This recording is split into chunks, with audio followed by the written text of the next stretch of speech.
बिस्मिल्लाहिर्रहमानिर्रहीम। अस्सलाम वालेकुम नाज़रीन, मैं तुहाडा मेज़बान असगर गुज्जर। तुसीं वेख रहे गुज्जर टीवी अरफवाला। हर रोज़ बेहतरीन ते आला क्वालिटी जनों लैके दोस्तें पहुँचा रहीदा। अज माशाअल्लाह बहुत ही खूबसूरत ग्वाल वाले दोस्तों वास्ते सज्जर सूई मज की वीडियो लैके हाज़र होए हैं। दोस्तों मज का लिबास वेखना, पंडा का लिबास आ, पुठ मैनू बड़ी चौड़ी है। रेट अज बिल्कुल सस्ते होने लगे।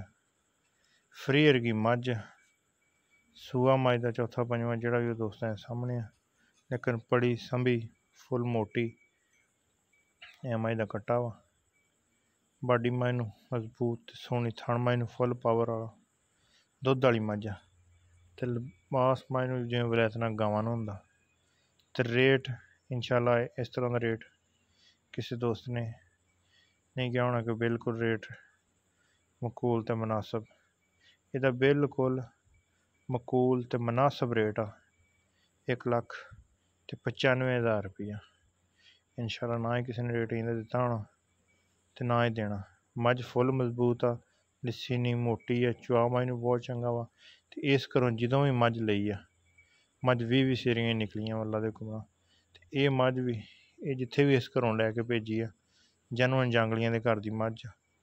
मजा ने आपदा नाम मकाम बनाया वा। किड्डा लिबास मैनू।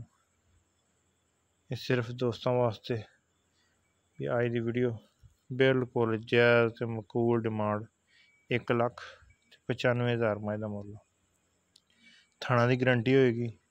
हाँ, दुध मज को 10-8 दिनों बाद 15-16 किलो या मज मैं इत्थे लैके अपने पार्लैंड मज 18-20 किलो दुध ने चवाई। इस गल की जिम्मेवारी कोई बंदा कहे कि मेरा तो 20 किलो दुध करा दो, क्यों मैं इस घर चो जिन्नियां भी मझां लईयां दुध वालियां निकलियां, खरियां निकलियां। खोटी मज कोई नहीं, पुरानी नस्ल दी है, पुरानी आली पा दी, इत्थों दी जन्मन जांगलियां दे घर दी मज।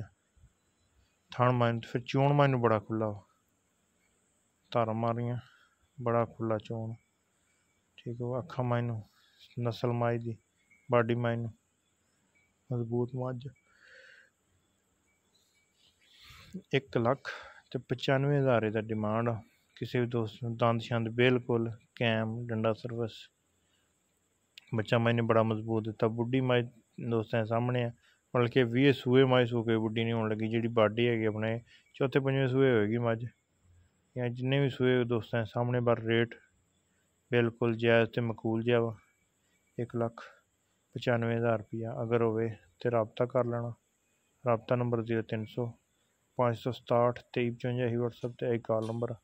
लोकेशन तहसील आरफवाला, जिला पाक शरीफ। एक अगली तो नवी बेहतरीन वीडियो फिर हाजिर होंगे। उस टाइम तक अपने मेज़बान असगर गुज्जर की इजाज़त।